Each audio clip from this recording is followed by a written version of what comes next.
Once, it was one of the longest highway bridges in the world. Ready to lower.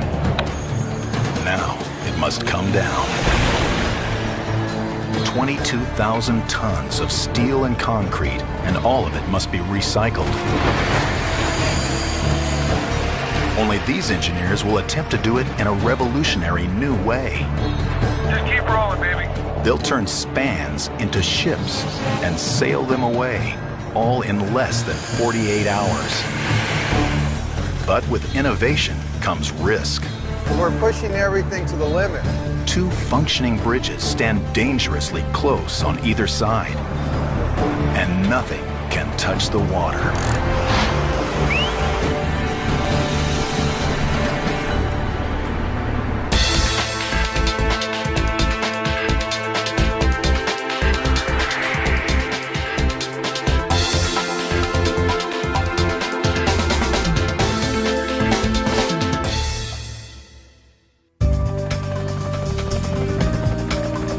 In the San Francisco Bay Area of California, drivers rely on bridges to overcome an incredible natural obstacle: water.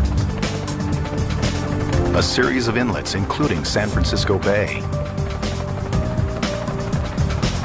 A body of water stretching up to 19 kilometers wide and 96 kilometers long.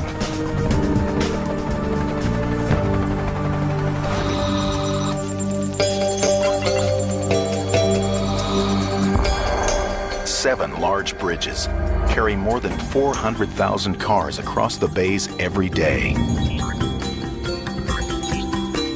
In the Northeast, 3 bridges sit side by side, spanning the Carquinez Strait. This is where it all started in 1927.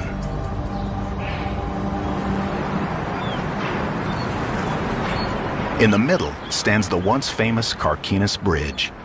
It was the first major bridge in the Bay Area. She was one of the world's longest highway bridges when she was built in 1927.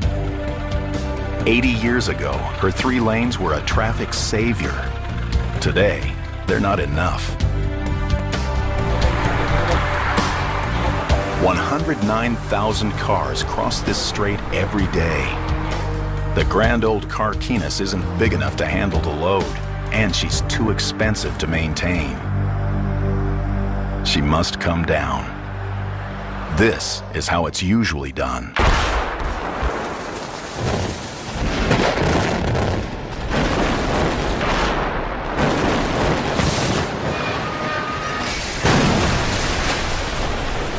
But that won't work for the Carquinez. An explosion could damage the neighboring bridges. The one to the east sits just 40 meters away. The other even closer. But the Carquinez isn't just blocked in from the sides. It's also blocked in underneath. If any piece enters the strait below, it will pollute a protected habitat for seabirds, seals, and other wildlife, including rare and endangered species. Toxic lead paint covers nearly every part of the metal structure. When the California Department of Transportation decommissioned the bridge in 2005, they requested bids to see who could pull down the Carquinez in the right way for the best price. 5 contracting firms entered their bids. Most wanted to use large and expensive water-based equipment to dismantle the bridge. But one small firm, California Engineering Contractors, had a different idea. Their plan? To bring down each 630-ton section all at once by lowering them with cables onto 2 awaiting barges. Each bridge span would become a vessel, wider than the width of an aircraft carrier, and be pushed away by tugboats.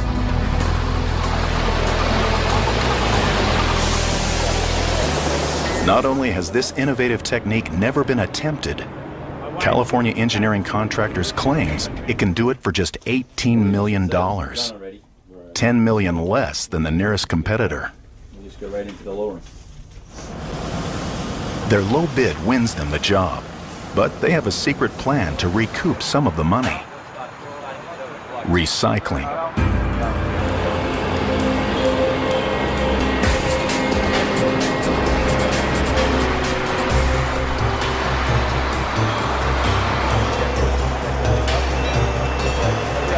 Workers hack at the bridge day and night.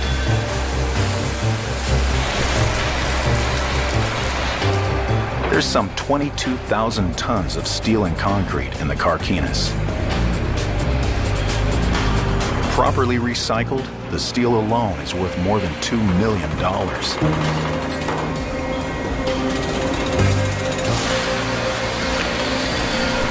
Project manager David Piermarini has planned this job for 8 months.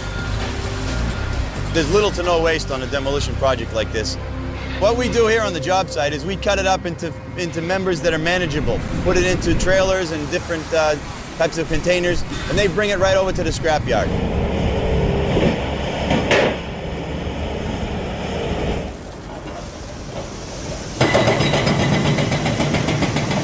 A crew gets to work on the south end of the bridge.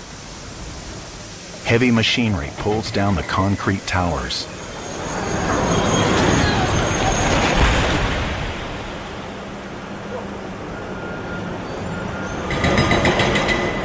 Steel rods called rebar sit inside the concrete to give it strength. This rebar will also be recycled. Bridge engineer Jay Coleman knows there's value in every scrap of steel. The steel industry has been recycling for a long time because of just the driving economics behind it. It's cheaper to harvest steel from this old column than it is to harvest iron ore from the ground and make new steel. Even the rubble will be pulverized and made into roads. It's a steel cantilever truss bridge that we're taking apart. There's 12,000 tons of steel, as well as a significant amount of concrete, and we're tasked with completely removing the bridge so that when we're all done with this project, there will be no trace. This is a dream for an engineer to be a part of something like this, and this is why we do this.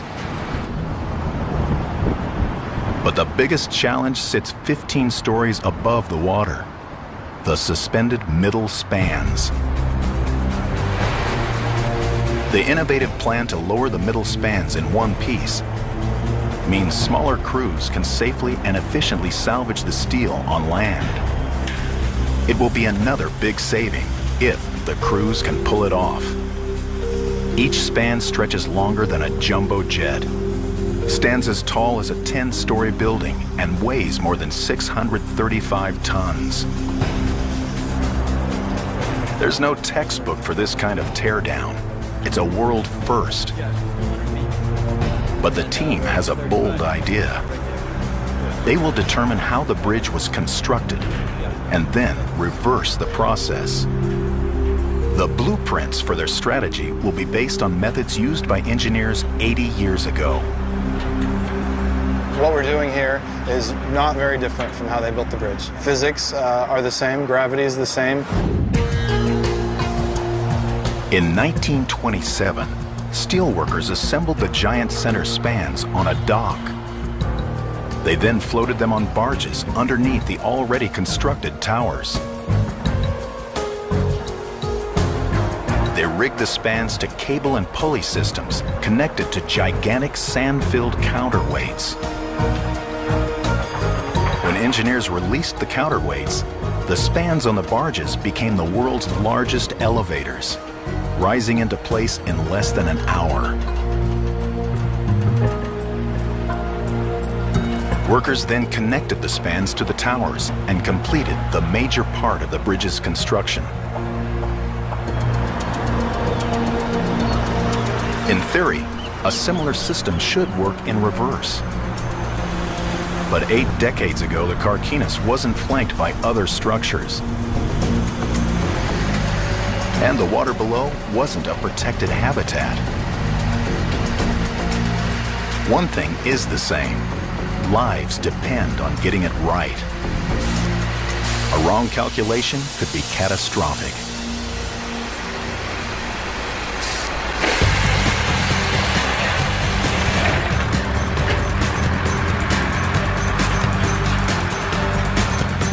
delicate feat of engineering requiring precise science is needed to safely take down the 80-year-old Carquinez Bridge.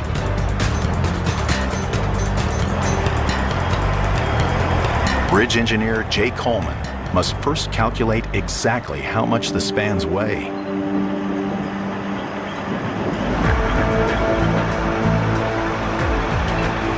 If we don't put enough thought into it, and if we don't do things step by step, you could get into trouble overloading the structure. It's in very close proximity to two lifeline bridges. Anything we do here can't damage those adjacent structures.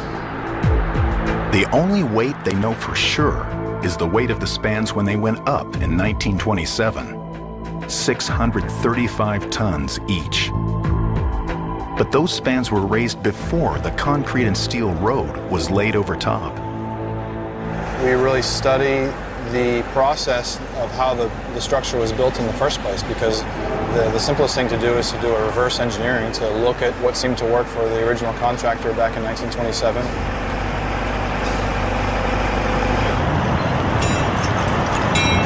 Reverse engineering a span requires stripping it of its concrete surface and steel road supports to get it back to its original weight. Workers rip up the road with heavy machinery. Chief mechanic Hector Macias must keep it all running. It's pretty intense work. We got a bobcat, we got man lifts, we got welders, generators, and compressors. And it all happens during one of California's wettest years. 825 millimeters of rain in just 2 months. It was raining cats and dogs.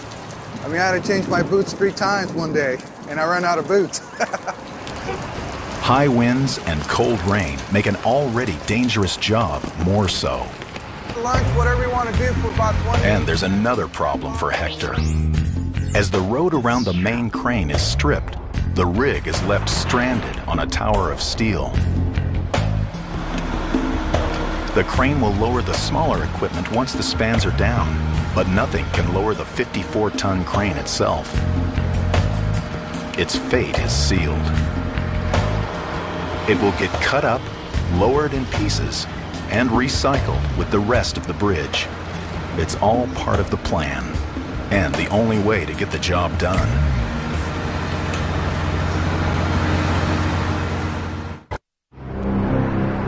With the roadway now gone, the spans weigh what they did 80 years ago. Now the engineers know exactly how much weight they must lower.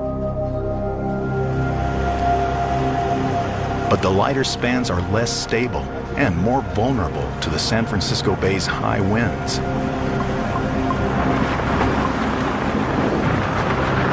The engineers know from history, a strong gale and an unstable bridge can be a disastrous combination.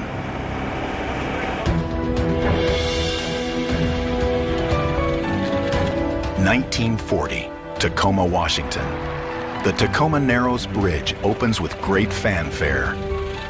Nearly a mile across, it is the 3rd longest suspension bridge in the world. But months later, a storm brings 64 km/h winds, and the bridge begins to oscillate. The winds stay steady, and the shaking worsens each hour.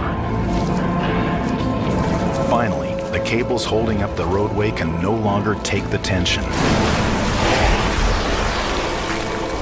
The Tacoma Narrows comes down in a heap of twisted steel.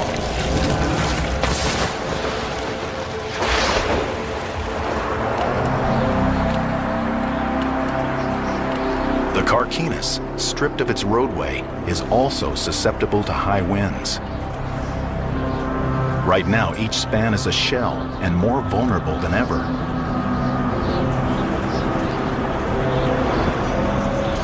Engineers want to bring down the spans as soon as possible, but they'll only do so in calm weather.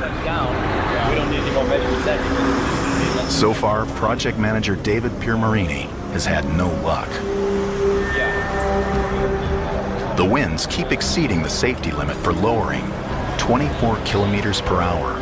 We set it up on 3 different occasions and had to postpone it on 3 different occasions.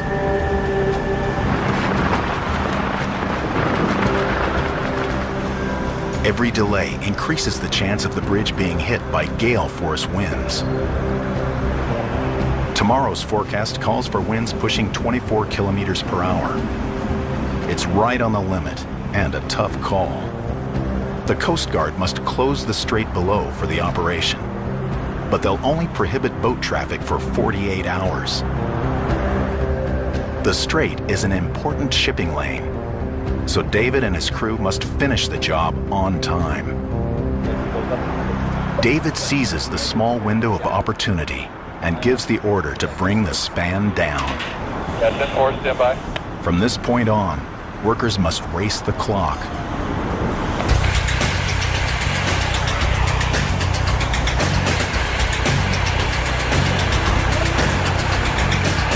They start to cut the span loose. To stay on schedule, the 130-meter-long section must be cut free from the bridge and hanging from cables by nightfall. The crew uses oxyacetylene blowtorches to sever large trusses. These horizontal support beams sit on each side. These trusses will go straight to the recyclers with the rest of the steel structure. The price of steel has risen dramatically in the past few years, and we have 12,000 tons of steel here. There's a strong motivation to go and recycle that steel, sell it to a scrapper who will then recycle that and make it into a new product that he can sell in the open market and make a buck. It will take nearly 1,000 truckloads to move all the steel from the bridge to the recycling yard in nearby Oakland. It can then be sold to manufacturers and made into anything from toys to automobiles, even a new bridge.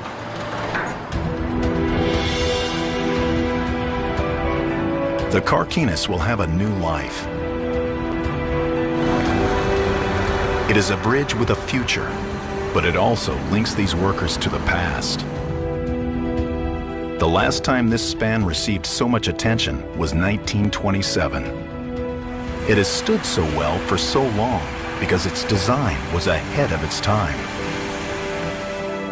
When engineer D.B. Steinman designed the Carquinez, he had to contend with a serious concern: earthquakes. Just 20 years earlier, one of the most significant earthquakes of all time flattened San Francisco. The Great Quake of 1906 shook the ground for an entire minute, killing up to 3,000 people and reducing the city to ruins. Steinman knew he had to come up with some way to protect his bridge from future quakes.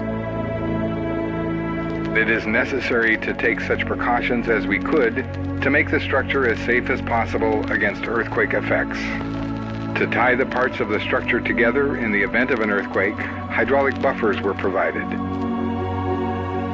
These hydraulic buffers were Steinman's answer. He designed them to absorb any shaking. They were an engineering feature a half-century before their time.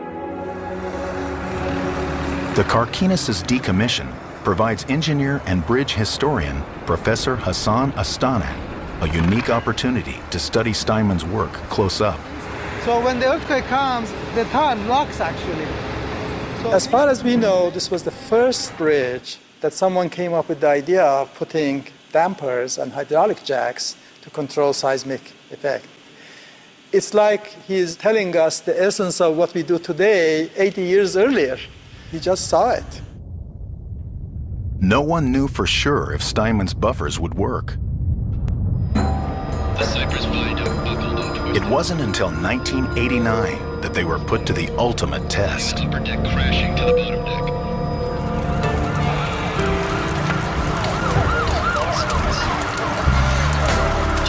The Loma Prieta earthquake registers 7.1 on the Richter scale. It knocks the nearby Bay Bridge out of service. But the 62-year-old Carquinez escapes unscathed.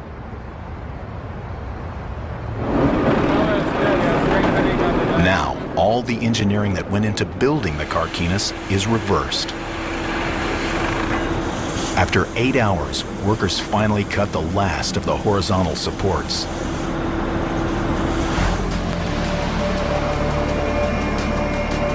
The span is currently connected by 4 pairs of vertical steel rods called I-bars, 1 pair on each corner. Workers secure lowering jacks to the top of each set of I-bars. The bottom of the span is then connected to the jacks through a series of steel cables, 19 on each corner. When the jacks are engaged and the I-bars cut, these cables will be all that holds up the 635-ton section of bridge. The jacks can then slowly lower the span.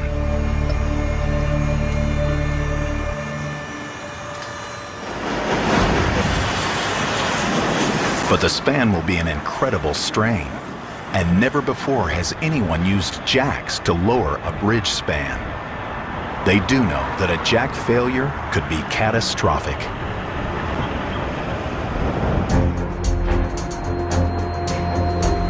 The moment of reckoning finally arrives.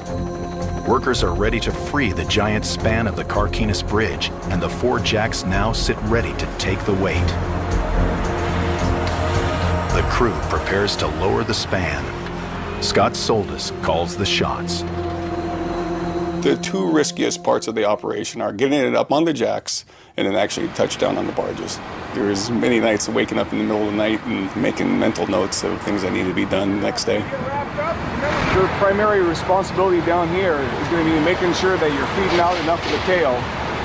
Work together on that. It's a matter of getting the right people in the right jobs at that point, not giving them too much information.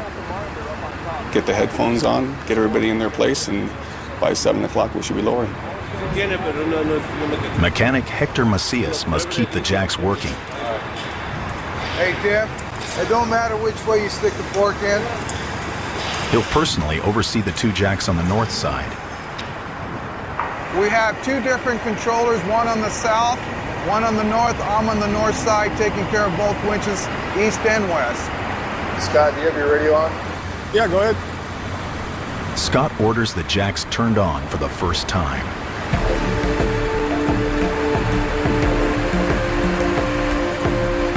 The jacks slowly take the slack out of the cables. Now a crucial moment. Before the jacks can lower the span, they must pull the span up so the cables are super tight. If there's any give when the I-bars are cut free, the 635-ton stretch of steel will jerk on the jacks. That momentum could collapse the entire bridge. But lifting the span too much, with the I-bars still attached, could also cause a catastrophic collapse.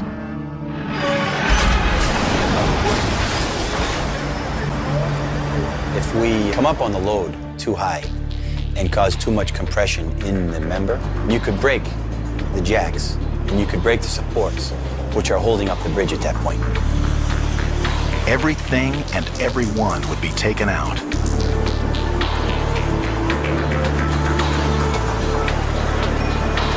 The jacks and cables now look to be taking the weight of the span. David orders the I-bars cut.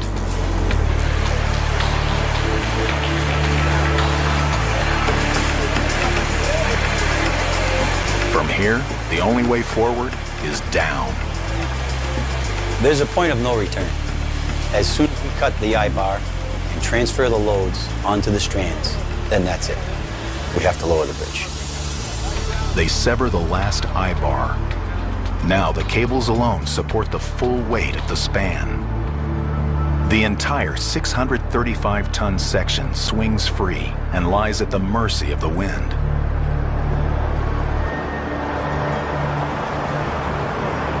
To bring the center span down safely, everything must come together at once. The weather, the equipment, the engineering, the current, and the tides.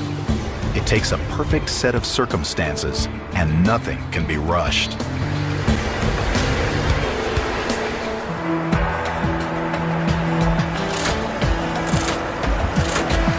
Scott orders the jack operators to stand by.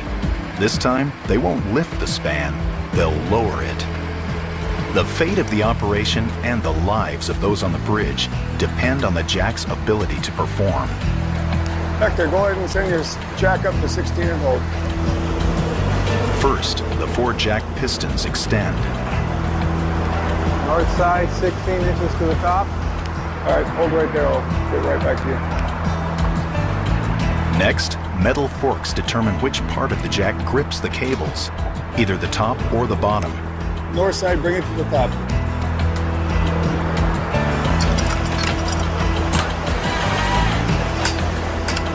Now, when the pistons retract, the cables should lower the bridge span 40 centimeters. North side forks are in, ready to come down.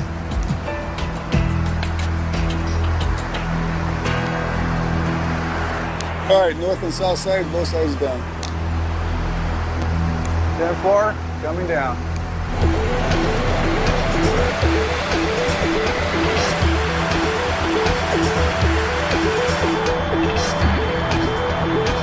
The head then will retract 16 inches, lowering the bridge to 16 inches.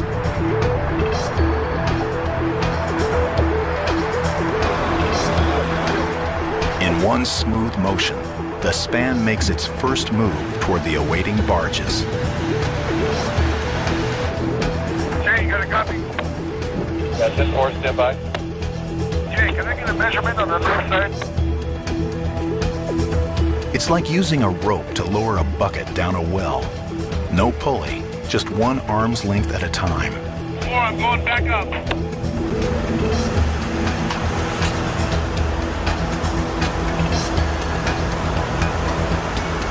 Removing the lower forks clamps the cables in place, freeing the jacks to reach up and repeat the process. It's a very repetitive thing. We move the jacks a certain way, put the forks in, take the forks out, and the strands lower the bridge. So far, the system works. The jacks handle the weight of the 635-ton span. They have a tight deadline to meet. The channel can only be closed for 48 hours. At the current speed, it'll take a full 10 hours just to lower the span, and they still must secure it to the barges. That's when there are no problems, and there's always one little thing that goes wrong. It just takes a long time. The team starts to fall behind schedule. Suddenly, 48 hours doesn't seem like enough time. A little slower than Scott had hoped for, but we'll get our learning curve. We need to bottom out on this end first. In addition to the slow speed of descent, there's a new problem. The center span begins to tilt. The span is only strong when vertical. If it gets seriously out of alignment, there'll be too much pressure on key girders and the whole span will fold like a house of cards. It happened before with the construction of the Quebec Bridge in 1907. The Quebec Bridge is nearly complete, 270 meters and 18,000 tons when the south arm of the bridge collapses under its own weight. 86 workmen are on the bridge when it buckles. 75 perish. After the tragedy, it takes 10 years to rebuild the bridge. But just as the jacks begin lifting the span up from the water, disaster strikes again. The Quebec Bridge has a single suspended span. It collapsed twice, and they almost got it completely done, and when they were lifting the suspended span into place, one of the jacks failed and the entire suspended span collapsed. This second mishap kills another 13 workers. Workers bringing down the center spans of the Carquinez Bridge face the same life-threatening danger. And suddenly, that nightmare scenario starts to inch all too close. We're about 8 inches tilted east to west, so the west side's about 8 inches lower than the east side. And it's just something's happening with the northwest jack. He seems to be stroking a little further each time. We need to identify the problem.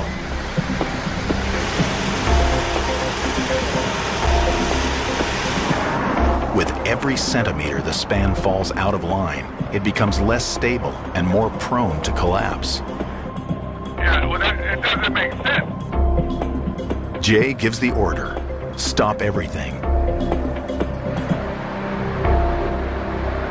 The operation grinds to a halt, with the span uneven and dangling precariously.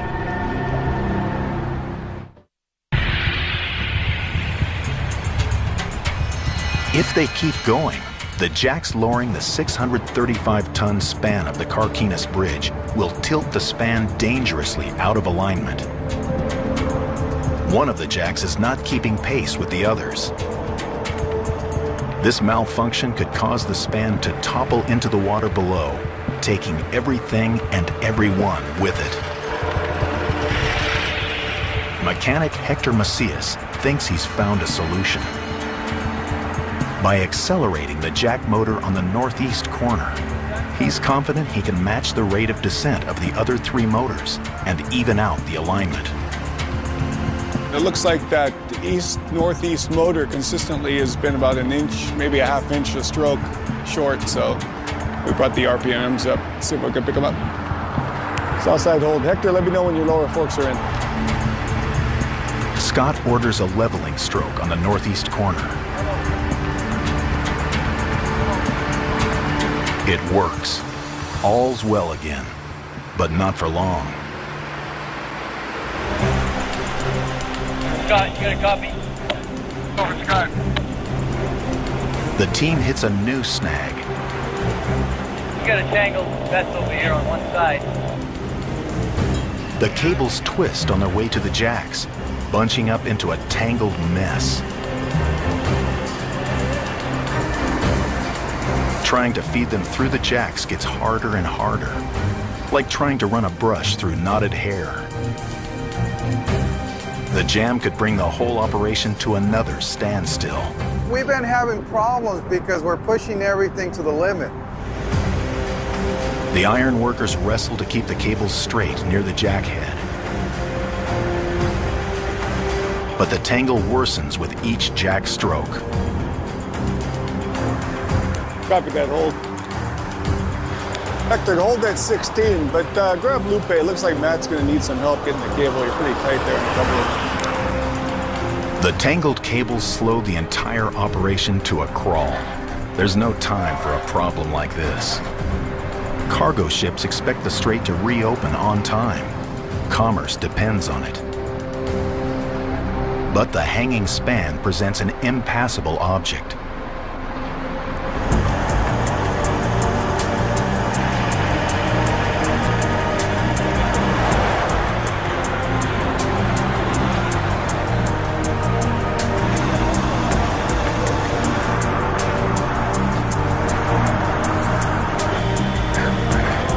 Now, one of the cables is totally stuck.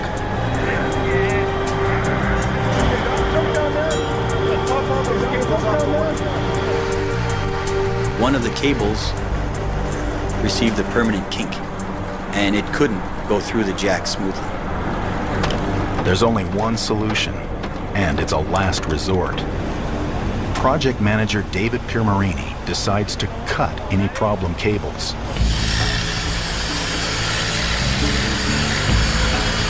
Each weight-bearing cable cut reduces the margin for error. Now, the remaining cables must pick up the span's entire weight. The crew works into the night, and then tries again. Some twisted cables remain, so each stroke of the lowering jacks continues to be a chore. They fight more and more tangled cables every bit of the way. They cut a second cable. Scott finally calls the day after 16 hours of non-stop work. Everyone will be back at 6 a.m.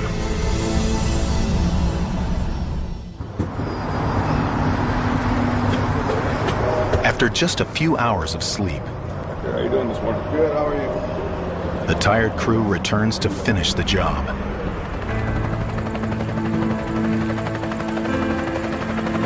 The The 635-ton span dangles 15 meters above the strait.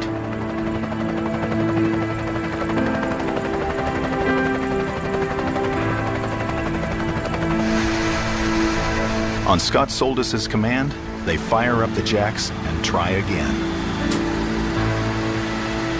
I'm back in business. At last, the span moves smoothly, and the section drops another 40 centimeters. The second cable cut last night made the difference. The team rediscovers its groove.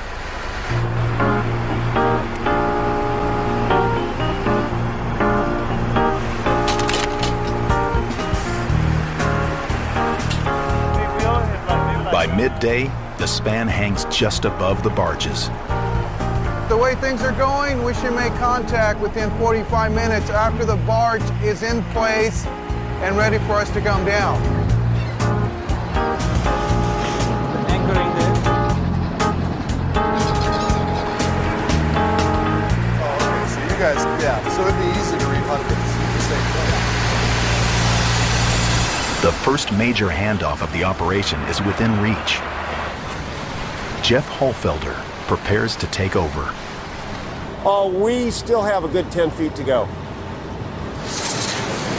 Jeff's daunting mission? Catch the 635-ton bridge span from below. We pulled straws and I got the wrong straw. The bridge gets to within 3 meters of the water, and Jeff starts directing. I'll let Scott know the minute we're getting close. Just a heads up, but just keep on coming. Lower side down, 16. Yeah, I copy. Go ahead and come down, Chuck. All the way. Send her back up.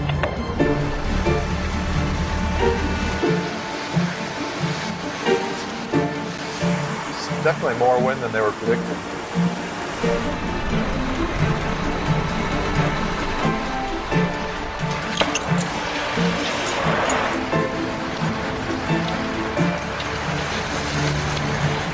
A little hectic with the tide and the wind.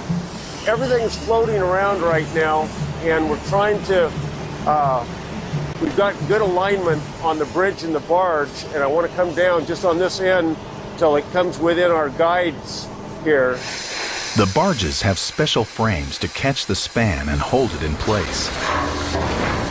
But the span won't fit until the crew cuts away some smaller pieces. Now the span can connect with the barge. Okay, Scott, you have a copy? We're lined up on both barges. Let's come down at least one stroke, if not two. Okay, everybody down. The bridge releases the weight of the span onto the barges and relaxes for the first time in 80 years. As the bridge touches down on the barges, the cables are in a stretched and tight condition, and the cables will essentially shorten as they relax and as the load comes out of them. And then, in fact, the bridge itself recoils and will tend to relax or bounce up more than a negligible amount, and we need to account for that. Jay for Scott. No one knows for sure how it will go. Chuck, are you hearing me? Everyone is nervous. Jay, you trying to reach Chuck or me? There's too many people talking on this frequency. Okay, Hector, you ready to come down? I'm ready to come down. Okay, both sides come down 16. We have to hit the target. We have about a 6-inch tolerance. It's got to be right on the money. Finally, the last stroke of the jacks lands the span squarely on the barge. It needs to be secured immediately. No one wants 635 tons of steel moving with the waves.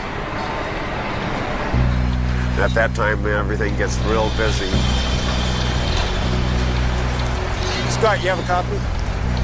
A copy. They connect the bridge to the barges with a specially built harness system. But even locked down, the span remains in a dangerous position, still tethered to the bridge above and at the mercy of the swift currents below.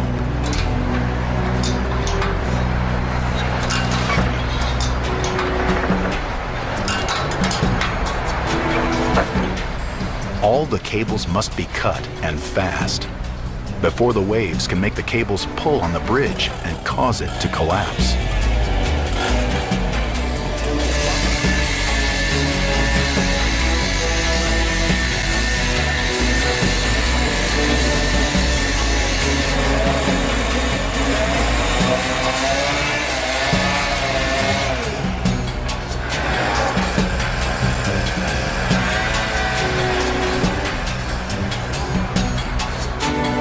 At last, they free the span from above.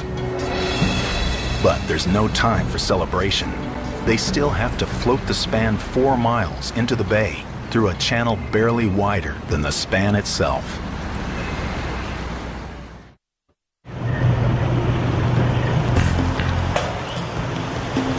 Yeah, Dan, this is Jeff, California Insurance. We're getting ready to giddy up here. We're just about... The giant span from the Carquinez Bridge, secured to the 2 barges, makes it a vessel over 120 meters wide, twice as wide as an aircraft carrier. How you doing? And every ship needs a captain. Yeah, finally. Captain Dan DeForge is a veteran Bay Area tug pilot. My job is 99% sheer boredom, but it's 1% sheer terror, as we say. With a vessel this big, it'll be a tight squeeze from San Francisco's Carquinez Strait, 6.5 kilometers up the channel to Mare Island. In places, Dan will have just 6 meters on each side to squeeze through. A shift in wind, current, or tide, and he could easily run aground.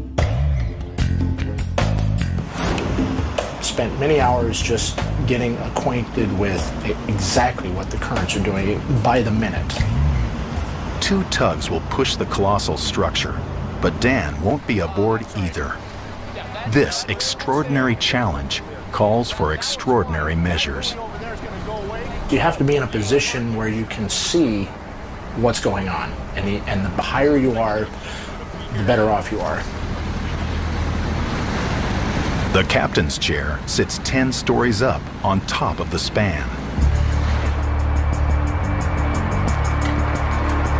Everyone waits while Dan climbs to his perch. He sits right on top of the middle of the span, and he's able to see the structure, coordinate with both of the operators of the tugboats that are pushing the structure. He knows these waters and these currents as well as anyone. One of my pet peeves is I want to know when the baton is passed to me. And when the baton is passed to me, I want the radio silence strictly with us. Dan's first challenge, getting the detached span out and away from the 2 neighboring bridges. They cast off from their anchorage, and Dan gives the order. And I'm looking at everything to see which direction the wind's going to push us, which direction the current's going to push us, and then eventually one of the tugboats, I tell him half ahead. The widest vessel in the world slowly pushes off. And slowly but surely, this whole structure started to move. And I think most people that sends chills up our spines, because it's actually happening.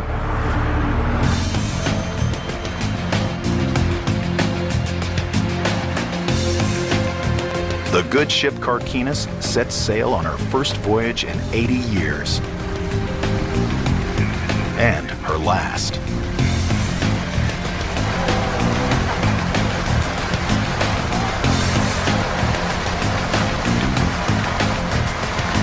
Now, Dan and his team must steer the new ship through the narrow channel. From the surface, there looks to be ample room to cruise through. But beneath the water, the channel narrows to less than 6 meters on either side.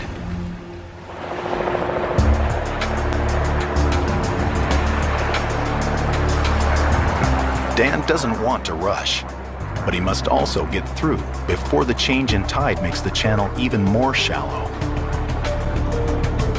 It takes nearly 2 hours.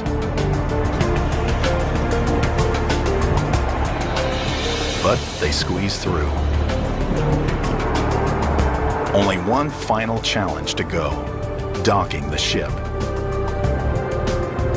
This is parallel parking on a giant scale.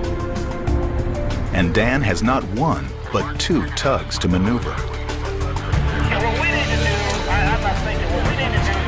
This was, I think, probably the most difficult part of the job, actually, was getting the barges secured.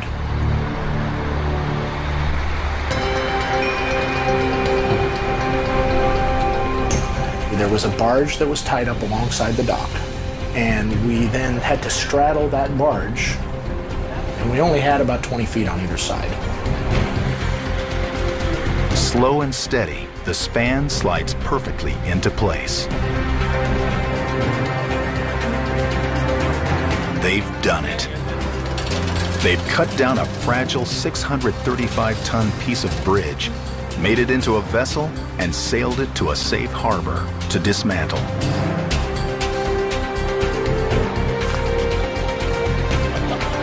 The Coast Guard can now reopen the shipping lane right on schedule. And the workers can finally catch their breath. Good job, man. Thank you. Yeah, worked out fine. Perfect. Bird's eye view. Today's a happy day. I think I lost about a year of life already here.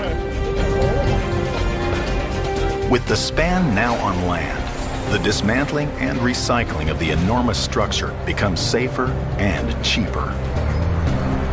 Less than 3 weeks later, the second bridge span comes down, and Dan transports it to the same location, all without any major setbacks. Very satisfying. It's great. Great day. The old Carquinez Bridge may be no more.